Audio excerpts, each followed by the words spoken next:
আপনারা সারাদিন মিছিল মিটিং অনেক প্রোগ্রাম পরে অধিকাংশ সকলেই ক্লান্ত একটু, তারপরেও আমাদের এই অনুষ্ঠান রোজ রোজ তো আর অনুষ্ঠান করি না, একটা দিন আমরা সবাই পেয়েছি আপনাদেরকে দাওয়াত দেওয়ার। আপনারা আমাদের প্রোগ্রামগুলো সুন্দর সুষ্ঠুভাবে শেষ করতে পারার জন্য যে সহযোগিতা করছেন, এখনো পর্যন্ত সকলকেই আমি আন্তরিক অভিনন্দন, ধন্যবাদ জানাচ্ছি। আজকে বাংলাদেশ আওয়ামী লীগের ৭৫তম প্রতিষ্ঠাবার্ষিকী, সময়ের প্রয়োজনে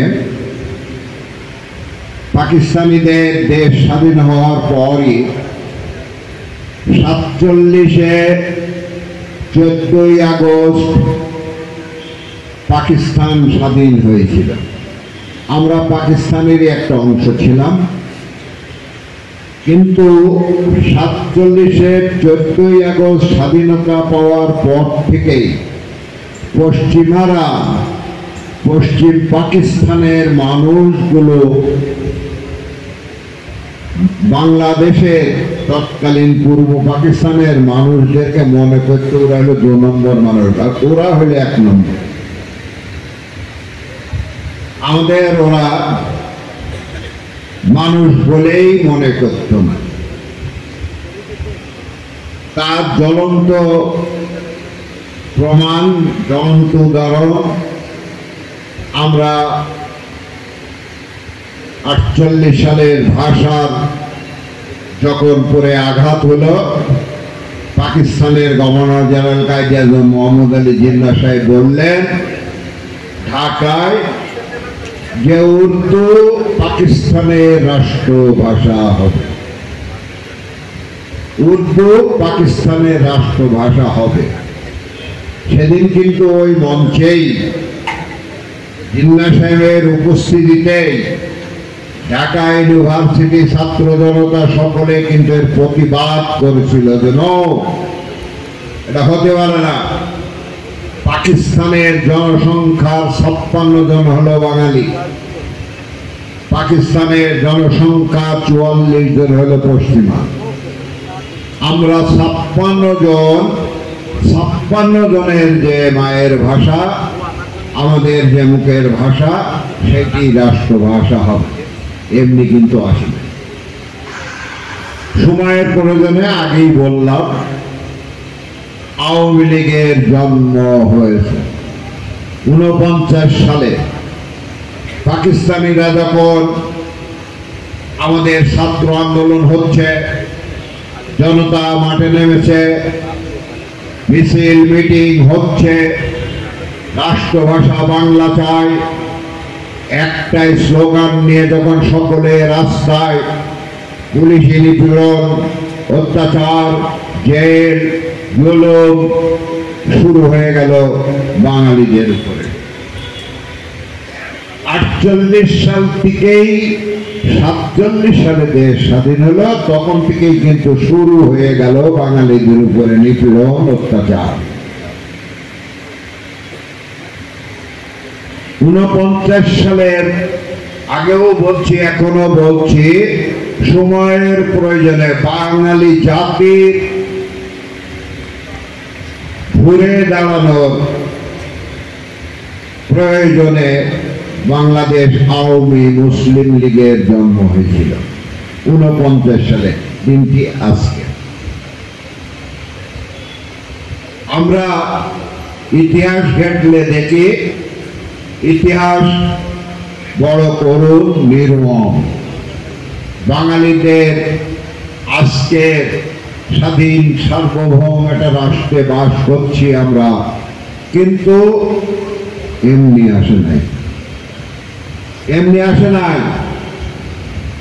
বাঙালির প্রতিটা অর্জন রক্ত দিতে হয়েছে, ছাত্রদের রক্ত দিতে হয়েছে, জনতার রক্ত দিতে হয়েছে, রক্ত ছাড়া বাঙালির কোনো অধিকার প্রতিষ্ঠা হয় নাই। সেই রক্তের মধ্যে দিয়েই আওয়ামী লীগ এগিয়ে চলার পথ চলতে লাগলো।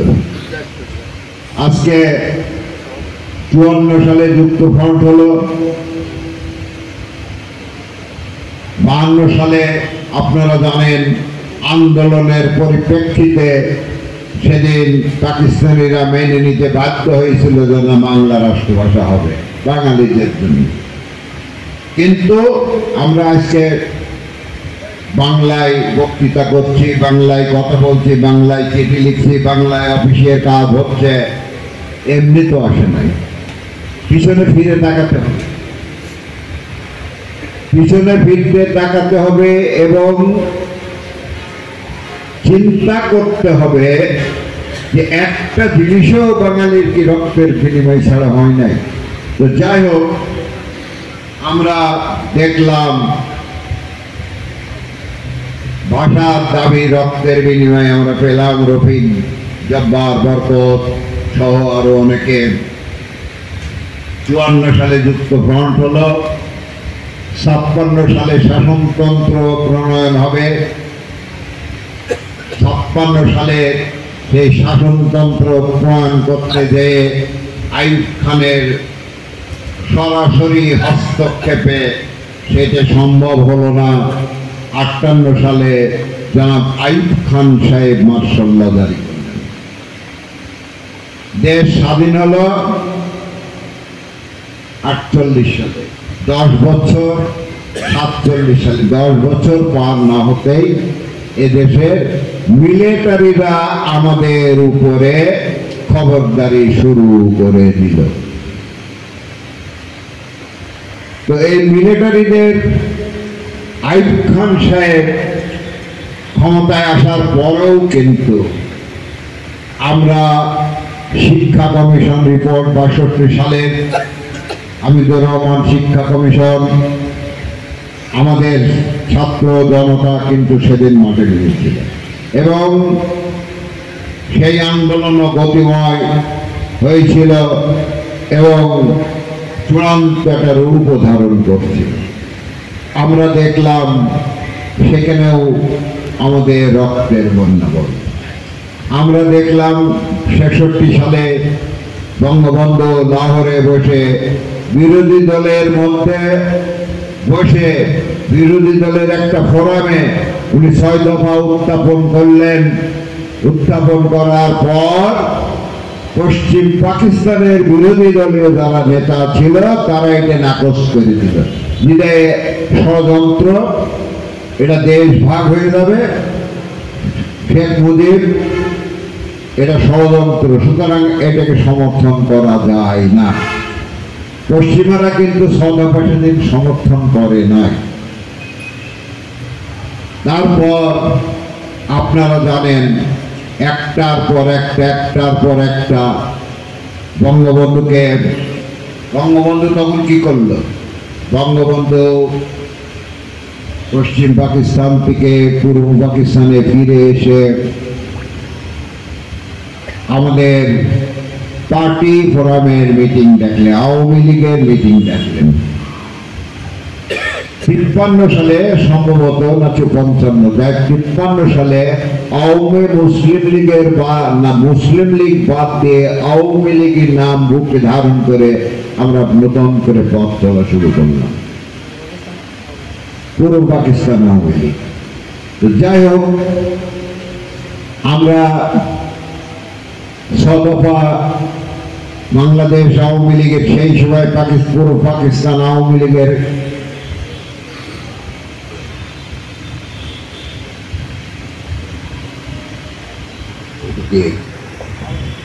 কাউন্সিল অধিবেশনে বঙ্গবন্ধু উত্থাপন করলেন এবং সর্বসম্মতিক্রমে সেটা পাস হলো।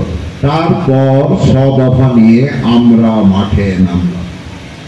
আমরা রাত নেই দিন নেই, ছোট ছোট লিফলেট, 6 দফা, চার দোকান থেকে আরম্ভ করে রিক্সাওয়ালা, ভ্যান চালক, যত মানুষের হাটে বাজারে 6 দফা মানুষের মাঝে এমন ভাবে আমরা প্রচার করা শুরু করলাম, বাঙালি জাতি কিন্তু 6 দফা মেনে নিল। এটা প্রয়োজন, আমাদের প্রয়োজন। আমরা পাকিস্তানিদের আরো যে করুণ ইতিহাস আছে সেগুলো আমরা পূর্ব পাকিস্তানের লোকরা আমরা পোস্টার লিখতাম, সোনার বাংলা শ্মশান কেন। আমরা বলতাম চাকরির সমতা চাই, আমরা বলতাম ব্যবসার সমতা চাই, আমরা বলতাম টাকা প্রয়োজনে 2 রাষ্ট্রের 2টো টাকা হবে, মানে পশ্চিম পাকিস্তানের একটা টাকা হবে আর একটা পূর্ব পাকিস্তানের হবে। আর সেটা যদি নাও হয়, অপশন দেওয়া ছিল বঙ্গবন্ধু যে একটা টাকায় চলবে কিন্তু হিসাব রাখতে হবে। বিদেশি যে লোন পাওয়া যাবে, কেন্দ্রের কর যেটা আমরা বলি ট্যাক্স, সেই ট্যাক্স কেন্দ্রে একটা অংশ দিয়ে বাকি টাকা পূর্ব পাকিস্তানে ব্যয় করতে হবে। এরকম 6টা দফা দিয়ে প্রত্যেকটা প্রভিন্সে, মানে দ্যাট ইজ আমাদের পূর্ব পাকিস্তানে, এটা আমাদের প্রভিন্স ছিল, পূর্ব পাকিস্তানে সেমি মিলিটারি এবং নৌবাহিনীর ঘাঁটি করতে হবে। বঙ্গবন্ধু এইগুলো 6 দফার মধ্যে ছিল। তো যাই হোক, এইটা করতে যেয়ে জেল, জুলুম, লাঠিবাজি, পুলিশের অত্যাচার, আমরা কেবল একটু মাথা তুলে দাঁড়ানো শিখেছি, তখনও এত বুদ্ধি হয় নাই পলিটিক্সে। তারপরেও আমরা যখন আস্তে আস্তে আস্তে আস্তে বুঝতে শিখলাম যে পশ্চিমারা আমাদের কিভাবে শোষণ করছে, শোষণের হাত থেকে বাঁচতে, যে শোষণের হাত থেকে বাঙালি জাতিকে মুক্ত করার জন্য যে লোকটি 24 ঘন্টার মধ্যে 24 ঘন্টায় বলা যায় রাত্রে ঘুমিয়েছে কিনা সন্দেহ, আমাদের বঙ্গবন্ধু তখনও বঙ্গবন্ধু হন নাই। উনি সারা পূর্ব পাকিস্তান জড়িয়ে বেরিয়েছেন, দলকে সংগঠিত করেছেন, দলকে গতিময় করেছেন। দলের প্রতি তখন একটা জিনিস ছিল, মুসলিম লীগ যারা করত টক্করটা তো তাদের সাথে ছিল। মুসলিম লীগ যারা করত তারা ধনী পরিবারের, প্রচুর অগাধ টাকা ছিল তাদের। আর বঙ্গবন্ধু আমাদের মতন মানে নিঃস্ব লোকদের নিয়ে রাজনীতি শুরু করেছে। কিন্তু এক কথায় বলা যায় মধ্যবিত্ত পরিবারদের নিয়ে এই আওয়ামী লীগ সৃষ্টি। ইতিহাস ঘাটলে অনেক কথা বলা যায়, রাত হয়ে যাচ্ছে, আমি সময় নেব না। আমরা আস্তে আস্তে দেখলাম এই দেশের মানুষ বঙ্গবন্ধু 6 দফা দেওয়ার পর আগরতলা বলে একটা মামলা দিল, আগরতলা ষড়যন্ত্র মামলা দিয়ে বঙ্গবন্ধুর কিন্তু ফাঁসি দেওয়ার সব রকমের পরিকল্পনা তারা তৈরি করল। আগরতলা ষড়যন্ত্র মামলা। আমি সাংবাদিক ফয়েজ সাহেবের একটা লেখা পড়ছিলাম, হলো বঙ্গবন্ধু কাঠগড়ায় এসছে, দিন ছিল, ওই কাঠগড়ার পাশেই ফয়েজ সাহেব বসা ছিল সাংবাদিক হিসেবে। উনি বঙ্গবন্ধু ফয়েজরে ডাকলো, বলে ফয়েজ, মানে কাঠগড়ায় দাঁড়িয়ে তো চিল্লানো যায় না, একটা নিয়ম আছে, উকিল সাহেবরা ভালো বোঝে। সুতরাং ফয়েজ সাহেব মনে করছে তাহলে কি হলো, মনে হলো যেন বঙ্গবন্ধু কিছু বলছে। যাই হোক, তাকে ওদিকে তাকানোর সাথে ইশারা করলো, গেল, বললো মৌলানা হুজুর। ওনার সাথে কিন্তু ভালো, খুব মধুর সম্পর্ক ছিল আমাদের বঙ্গবন্ধুর। বললো হুজুর পল্টনে মিটিং করছে, এই চিঠিটা দে, উনি যদি আন্দোলনে অংশ না নেন, হয়তো বা বাংলার মানুষ মাঠে নেমেছে ঠিকই আছে, উনাকেও শরীক হতে হবে, আর এই চিঠিটা ওনার কাছে দিবে। ফয়েজ সাহেব নিয়ে এনে চিঠিটা দেবে, তখন ঠিক সেই মুহূর্তে মানে মৌলানা ভাসানী শেষ বক্তা মাইকের সামনে দাঁড়িয়েছে। ফয়েজ সাহেব হাঁপাতে হাঁপাতে যেয়ে ওগুলো কাগজটা দিলে ওনার হাতে, উনি কাগজ পড়ে, আমরা মৌলানা ভাসানী আমাদের এই দলের প্রতিষ্ঠাতা সভাপতি, যাই হোক অনেক কারণবশত, সেটাও একটা ইতিহাস, অত বিশ্লেষণ করতে গেলে রাত চলে যাবে, পার হয়ে যাবে, একটা সময় করে হয়তো আপনাদের সামনে বলা যায়। তো ভাসানী সাহেব সেদিন একটা কাজ করছে। কি কাজ? মাইকে দাঁড়িয়ে বলে কোনো বক্তৃতা হবে না, চলো মিছিল হবে, জেলের তালা ভাঙবো, শেখ মুজিবুরে নিয়ে আনবো। এই যে বিরোধী দল, মুজাফফর ন্যাপ বলেন, ভাসানী ন্যাপ বলেন, কমিউনিস্ট পার্টি বলেন, এদের ভিতরে একটা আন্তরিক সৌহার্দ্য ছিল, সৌহার্দ্যপূর্ণ সম্পর্ক ছিল, একে অপরের সুখ দুঃখে দেশের স্বার্থে একসাথে কথা বলতো। ভাসানী সাহেব সেদিন এই কথা বলছিল, জেলের তালা ভাঙব, শেখ মুজিবুরে নিয়ে আনব।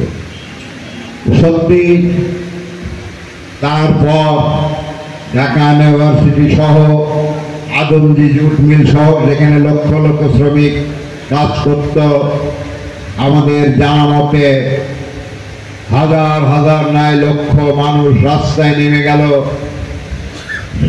আইয়ুব খানের গদি টলমটল হতে লাগলো, বঙ্গবন্ধুকে ছেড়ে দিতে বাধ্য হইল। মানুষ দল ঐক্যবদ্ধ থাকলে, মানুষ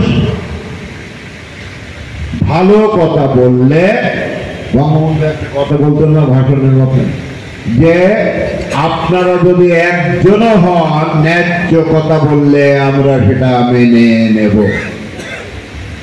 তো ন্যায্য কথা বললে দেশের মানুষও মেনে নেয়। আজকে বঙ্গবন্ধু মুক্ত হলো, আইয়ুব খান গদি ছেড়ে দিয়ে ইয়া খানের কাছে দিয়ে পালাইল, ইয়া খান সাহেব নির্বাচন দিলেন, ৭০-এর নির্বাচন। আজকে বিএনপি ভাইদের বলি, যে আইয়ুব খান, যে ইয়া খান সামরিক শাসনে নির্বাচন দিচ্ছে, সেই নির্বাচনেও জানে যে ওরা যদি একতরফা নির্বাচন করে নেয় জিতার কোনো সম্ভাবনা নেই। তারপরেও সেদিন কিন্তু বঙ্গবন্ধু নির্বাচনে গিয়েছিল। হ্যাঁ, এটা বিরাট কলজের ব্যাপার। বঙ্গবন্ধু সেদিন নির্বাচনে গিয়েছিল, এই খান সামরিক শাসকদের বিরুদ্ধে নির্বাচন করে একক সংখ্যাগরিষ্ঠতা নিয়ে উনি সেদিন আওয়ামী লীগকে মাথায় তুলেছিলেন। এই হলো আমরা ইতিহাস ঘেটলে পাকিস্তান আমলে একটা চিত্র, তাও সব বলা গেল না। তারপরে তো মেজরিটি হওয়ার পর ভুট্টো সাহেবরা, ইয়া খান সাহেবরা অনেক টাল বাহানা করে পার্লামেন্টের মিটিংই ডাকলো না। তারপরে বললো ওখানে কসাইখানা হবে, বঙ্গবন্ধুর কথার মধ্যেই আপনারা পান। তো যাই হোক, আমরা সশস্ত্র সংগ্রামে চলে গেলাম বঙ্গবন্ধুর ডাকে।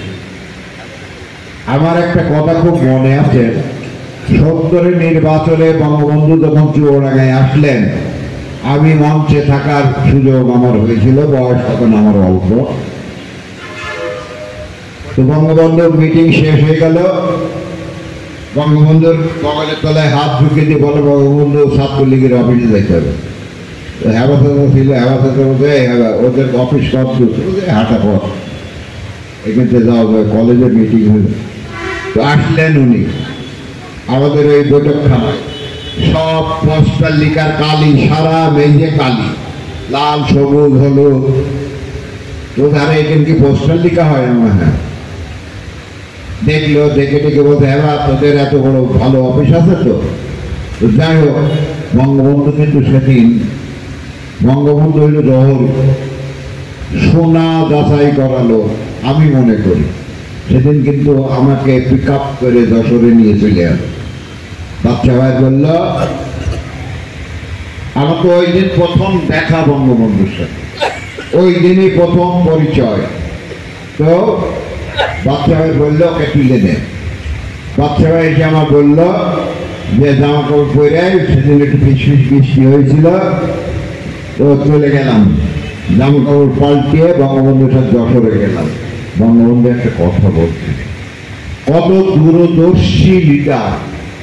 বলতে শোন, রাত 2:30-এর সময় একা বসে পাইপ খাচ্ছেন। আমার ডাকলো, গেলাম, আর ঘরে কেউ ঢুকলো না।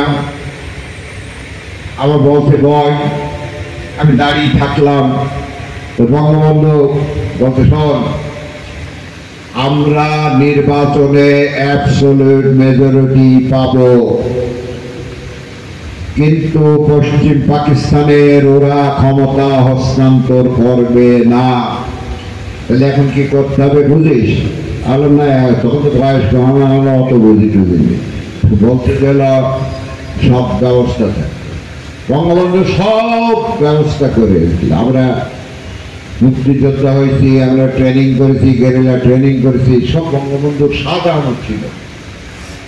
ঠিক আছে না? খুব দূরদর্শী লিডার, যে আমরা মেজরিটি পাবো, সংখ্যাগরিষ্ঠ হব, কিন্তু পাকিস্তানিরা আমাদের কাছে ক্ষমতা হস্তান্তর করবে না। কত দূরদর্শী! পাকিস্তানের যদি আমার মনে হয় চালাক হইল, তাহলে ক্ষমতায় বসে দিত শেখ হাসিনা। কি বলে বঙ্গবন্ধু, তাহলে দেশ ভাবে তো না। তো যাই হোক, অনেক কথা বলে ফেললাম। আবার সময় করে একদিন আপনাদের সাথে বসবো। আপনারা অনেক বেজে গেছে, 9:30 বেজে গেছে, গান বাজনা যদি শোনেন একটু বসে যাবেন, ঠিক আছে? তো যাই হোক, বাংলাদেশে আওয়ামী লীগের প্রাচীনতম দল হল আওয়ামী লীগ।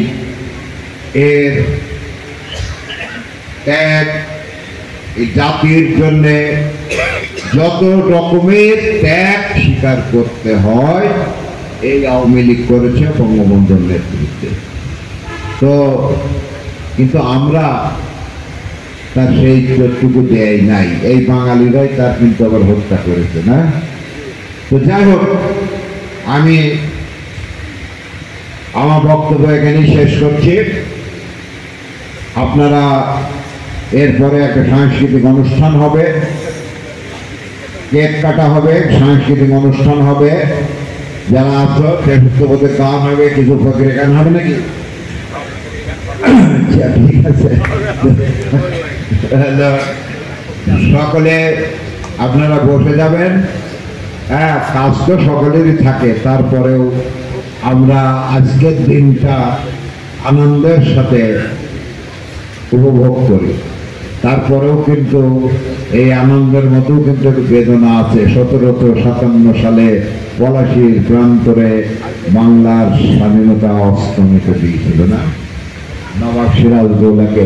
এই দিনেই কিন্তু এই 23শে জুন 1757 খ্রিস্টাব্দে ব্রিটিশরা এসেছিল। ইতিহাস করুণ, নির্মম, কাটা বিছানো, সেই পথ দিয়েই হাঁটতে হবে। রাজনৈতিক ক্ষমতা ক্ষণস্থায়ী। আজকে আমরা ক্ষমতায় আছি, কাল নাও থাকতে পারি, ক্ষণস্থায়ী। তো সুতরাং দল আগে যেভাবে পরিচালিত হয়েছে, এই দল অন্য বিএনপি যতই ক্ষমতায় থাকুক আমাদের সামনে কিন্তু দাঁড়াইতো না, দাঁড়াইতো না। সুতরাং আমাদের ভয়ের কিছু নেই, আমরা ঐক্যবদ্ধ থাকবো এবং এই জাতিকে শেখ হাসিনার নেতৃত্বে আমরা জাতিকে সঠিক পথ দেখাবো এই আওয়ামী লীগের মধ্যে দিয়ে, এই আশা ব্যক্ত করে আপনাদের সকলের সুস্বাস্থ্য কামনা করে আমার বক্তব্য শেষ করছি। খুদা হাফেজ। জয় বাংলা।